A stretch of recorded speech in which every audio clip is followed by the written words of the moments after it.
नमस्कार, सलाम, सत श्री अकाल, जय भीम। साथियों, आज जो विशेष बात करना है लोगों को,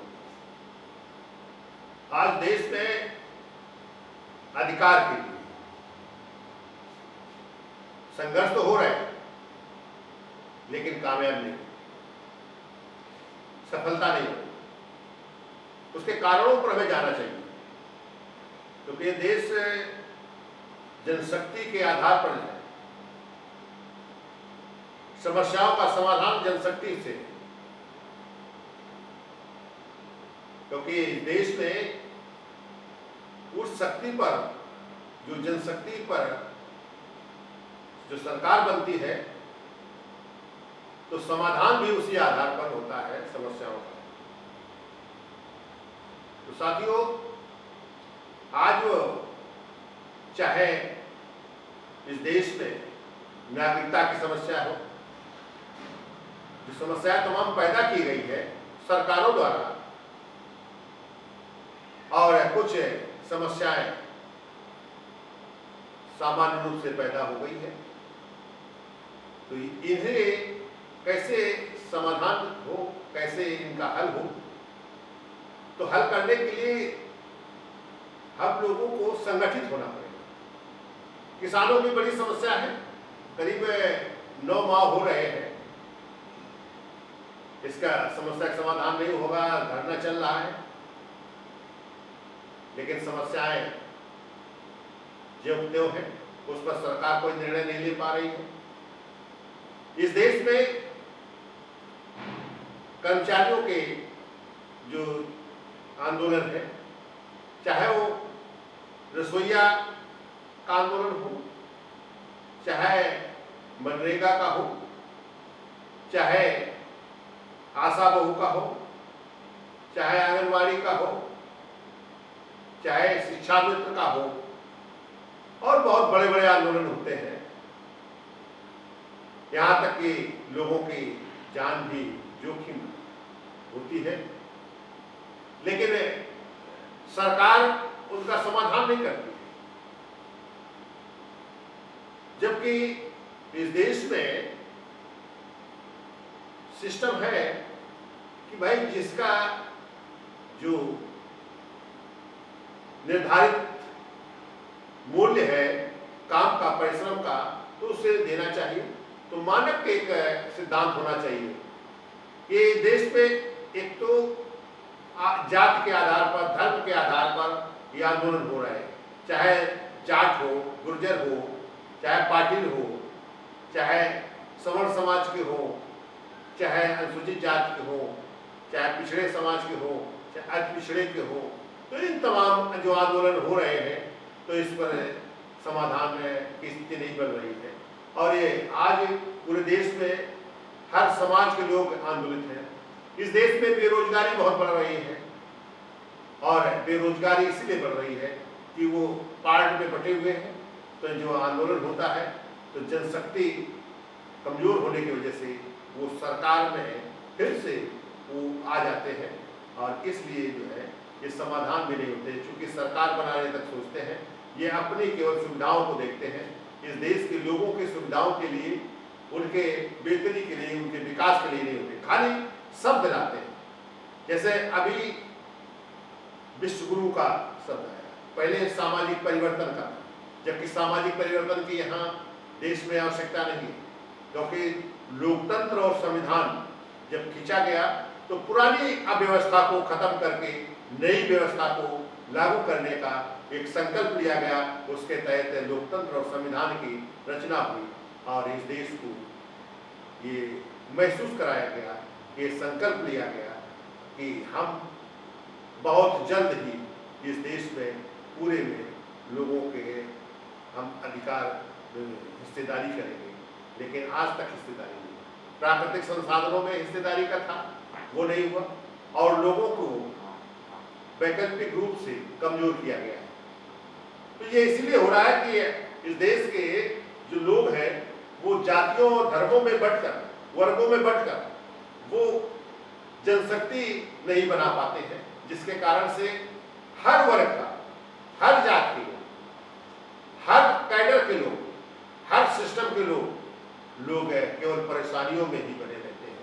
इसे आप ये सुनेंगे कि 1 महीने काम करेंगे और उसको केवल 1,500 रुपया मिलेगा, तो कैसे चलेगा?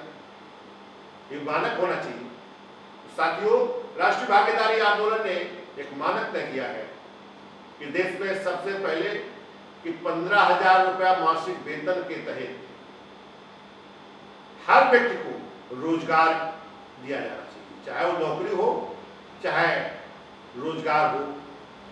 अगर रोजगार नहीं दे सकते हैं तो उसके संसाधन देना चाहिए, जिससे वो 15,000 रुपया मासिक कमा सके, अर्न कर सके। तो साथियों, पब्लिक, जनता जब तक अपनी समस्या के लिए खुद आगे नहीं आए, तब तक उनकी समस्या का हल नहीं होना है। इसलिए मैं देश के जो वंचित लोग हैं, जो लोग काम से वंचित हैं, वो उन लोगों से ये अपील करता हूं कि आप लोग आगे आए और आंदोलन से जुड़े और अपनी समस्या का समाधान करें, क्योंकि आप केवल पार्टियों के पीछे या उन संगठनों के पीछे जातियों के आधार पर आप दौड़ते रहेंगे। आप सब लोग मिलकर, किसी भी जाति का हो, अगर समस्या है तो समस्या के लिए खड़े हो, अपनी समस्या का समाधान निकालो, और समाधान आप कर सकते हो। इस देश में हर समस्या का समाधान हो सकता है, लेकिन उसका रास्ता है जनशक्ति। तो राष्ट्रीय भागीदारी आंदोलन ने यह तय किया है कि हम सभी लोग मिलकर इस देश में समस्याओं का समाधान करेंगे प्रदेश में, और 15 अगस्त के बाद पूरे देश में, पूरे प्रदेश में ये आंदोलन की स्थिति पैदा करना है। और हम सभी लोगों से अपील करूंगा कि आप सभी लोग, चाहे आप राष्ट्रीय भागीदारी के साथ हैं या नहीं है, लेकिन आपकी समस्या है, इसलिए आप अपनी समस्या के हल के लिए आप आंदोलित। कोई पार्टी भी इस पर आंदोलन कर सकते हैं, कोई पार्टी समर्थन कर सकती है, कोई संगठन भी कर सकता है, क्योंकि ये किसी पार्टी से या किसी व्यक्तिवाद से सहमत नहीं, क्योंकि ये केवल समस्याओं का समाधान हो, इसलिए राष्ट्रीय भागीदारी आंदोलन का एक लेके चला जा रहा है ये। तो साथियों, अब पेंशन का सवाल है। पेंशन के लिए लोग जब बुजुर्ग हो जाते हैं, जब अपंग रहते हैं, तो उनको बड़ी विडंबना होती है, परेशानी होती है, और उनका जीवन बड़ा मुश्किल हो जाता है। तो उसके लिए जो सरकारों ने पेंशन का मामला रखा है, पेंशन का जो स्थिति बनाई है, तो वो भी मानक के तहत होनी चाहिए। अब पूरे देश में हर व्यक्ति को पेंशन 10,000 रुपये मासिक होना चाहिए, मासिक दिया जाना चाहिए, जिससे उसका जीवन सही तरीके से चल सके।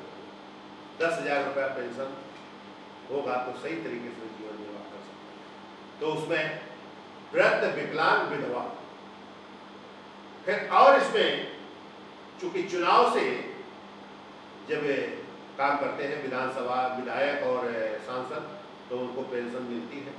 तो इस देश में इनका भी हक बनता है।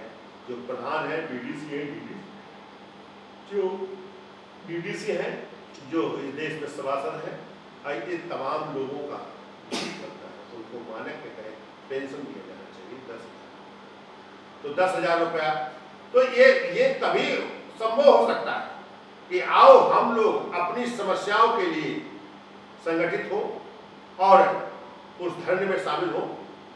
अभी बहुत जल्द आपको बताया जाएगा 15 अगस्त के बाद, चूंकि 15 अगस्त को आज़ादी के दिन एक घोषणा होगी और इस पर बातचीत होगी।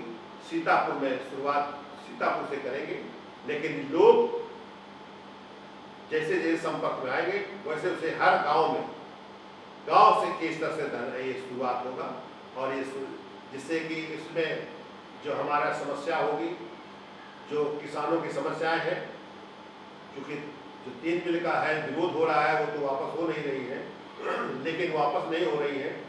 तो ये कैसे किसानों की समस्याओं का समाधान करेंगे, उसके लिए भी बात होगी। किसानों की समस्याओं के समाधान के लिए उसके लिए धरना होगा। दूसरा, अब इस धरने को मजबूत करने के लिए हम उन कर्मचारियों के लिए जो कम वेतन पा रहे हैं उनका भी धरना होगा। जो इस देश में तमाम निगम निकाय बंद कर दिए गए हैं, उनको अगर बंद करके बेचे गए हैं, जिन्होंने खरीदा है वो अगर उस पर काम नहीं कर रहे हैं तो उससे वो फिर से सरकार वापस ले और उसको शुरू कराए, जिससे लोगों को रोजगार मिल सके। दूसरा, इस देश में जो लोगों को काम से बाहर किया गया है और जो काम चाहते हैं, जो पढ़ लिख कर भी तैयार है, जो बिना पढ़े लिखे या कम पढ़े लिखे जो काम करना चाहते हैं, तो उसको 15,000 का काम कम से कम मिलना चाहिए, जिससे वो आगे अपना जीवन सही रास्ता मिला। दूसरी बात, जो पढ़ लिख के तैयार हुए हैं उनको नौकरी का मिलना चाहिए और उसकी नौकरियां संसाधन बनानी चाहिए और सरकार उनको नौकरी दे और सबको नौकरी दी जा सकती है। ये मैं दावे के साथ कहता हूँ। और जब वो जन्म हुआ है, जब वो खाना खाता है, हर काम करता है, तो फिर वो उस तरह से वो काम कर सकता है। तमाम ऐसे काम हैं जिनको वो कर सकता है, उसकी योग्यता है और वो कम से कम 15,000 रुपया मासिक कमा सकता है और ये हर जगह काम है। तो इस तरह के जो कामों को शुरू करना है और ये 15 तारीख से हम लोग इस पर रणनीति बनाकर और आप तक पहुंचने का काम करेंगे। मैं आप लोगों से अपील करता हूं कि आप लोग तैयार हो जाएं अपने अधिकारों को लेने के लिए। और मेरा टारगेट ये है कि 2022 के पहले या 2022 के नई सरकार बनने के बाद, क्योंकि हमें ये भी करना है कि हमें सरकार वही बनानी है जो किसी भी पार्टी जो ये एफिडेविट देगी कि नहीं, हम पहली कैबिनेट बैठक में ये निर्णय लेंगे जो सबके लिए निर्णय हो और सबकी समस्याओं के समाधान के लिए हो। और इस देश में हम सभी लोग हिस्सेदार हैं, तो फिर हिस्सेदारी के रूप में देश चलना चाहिए। और जो शिक्षा का मामला है, सबकी समान शिक्षा हो और सबकी एक शिक्षा हो, पूरे राष्ट्र की एक शिक्षा हो, इस तरह की व्यवस्था करना होगा। और इलाज का जो मामला है, उसका इलाज फ्री होना चाहिए, इलाज में सुविधाएं होनी चाहिए। उसको जो विद्युत का मामला है, बिजली का मामला है, तो ये जो बहुत बढ़ा हुआ टैक्स है, इसको कम करना चाहिए और उसको जो रेट है आज बहुत बढ़ा चुके हैं, तो इसको भी हमें समाधान कराना चाहिए, रेट कम होना चाहिए। दूसरा, इस देश में रोटी कपड़ा मकान शिक्षा स्वास्थ्य सम्मान की गारंटी होनी चाहिए। और जो किसानों की समस्या है, तो सबसे पहले एमएसपी का कानून बनना चाहिए और गांव स्तर पर जो तमाम समस्याएं हैं। और दूसरी बात, जो छोटे किसान हैं या भूमिहीन किसान हैं जिन्हें पट्टा दिया गया है और वो पट्टा फिर भी उनके पास नहीं पहुंच पाया, उनको अधिकार नहीं दिलाया गया है, तो उनको अधिकार दिलाया जाए और उस पर वही लोग काबिज हैं जिनका पास पहले से था। तो इस तरह से ये तमाम समस्याओं को लेकर हम सभी लोग भी प्रदेश के हर व्यक्तियों के लिए समस्या का समाधान हो, तो हम लोग बैठेंगे। दूसरी बात, जो नेतृत्व करता है, तो अगर नेतृत्व करने वाले वो बड़ा आदमी भी हो सकता है, पूंजीपति भी हो सकता है, तो वो आए तो ये खुलासा करे, लोगों पर विश्वास दे, तभी वो ऐसे नेतृत्व में हिस्सा ले सकता है। अन्यथा देश में हम लोगों से ये अपील करता हूँ कि आप वोट उसी व्यक्ति को दें जो व्यक्ति आपके लिए आपके हित में काम करे, क्योंकि आपसे चुन के जाता है तो फिर आपके द्वारा चुना जाता है, तो आपके लिए काम करना चाहिए। ऐसे व्यक्ति, ऐसे नेता को आप आगे लाइए। और हम लोग केवल इस बात को चाहता हूँ कि आपकी जो समस्या है ये खत्म होना चाहिए। जो सरकार ने विश्व गुरु का जो सपना देखा था, तो विश्व गुरु अगर के स्थान पर इस भारत को लाना चाहते हो, तो भारत को बुद्धिज्म बनाना होगा, ज्ञानी बनाना होगा, उसको चौखारी स्तर पर समस्याओं का समाधान करना होगा। यही हमारी अपील है आपसे। आप इसको सब्सक्राइब करें और इससे जुड़ने का काम करें, राष्ट्रीय भागीदारी आंदोलन से जुड़ने का काम करें या दूसरे संगठनों से उस तैयारी करके और एक धरना सही डेट से एक साथ करने का शुरुआत करें, जिससे कि ये जनशक्ति बने, तो ये समस्याओं के समाधान के लिए जनशक्ति बने और समस्याओं का समाधान या तो ये सरकार कर दे। अगर ये सरकार नहीं करती है तो फिर 2022 के बाद जो सरकार बनेगी वो सरकार इसके लिए करने के लिए संकल्पित हो। मैं इसीलिए ये स्थिति बना रहा हूँ आप लोगों के लिए। आप लोगों से मैं ये अपील करता हूँ कि अपनी समस्याओं के लिए एक साथ खड़े हो। धन्यवाद साथियों। जय भीम, जय भारत। धन्यवाद साथियों।